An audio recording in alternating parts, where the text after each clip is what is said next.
Iceland was created about 150 million to 90 million years ago, where a lot of volcanic eruption that melted all the lavas and magma all were flowing out of creating an island.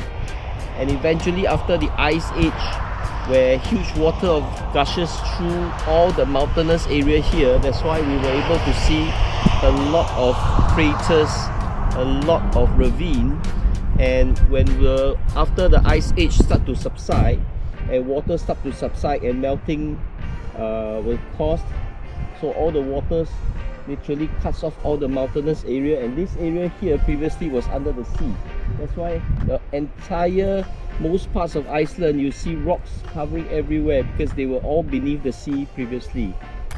It's an interesting place. Cheers.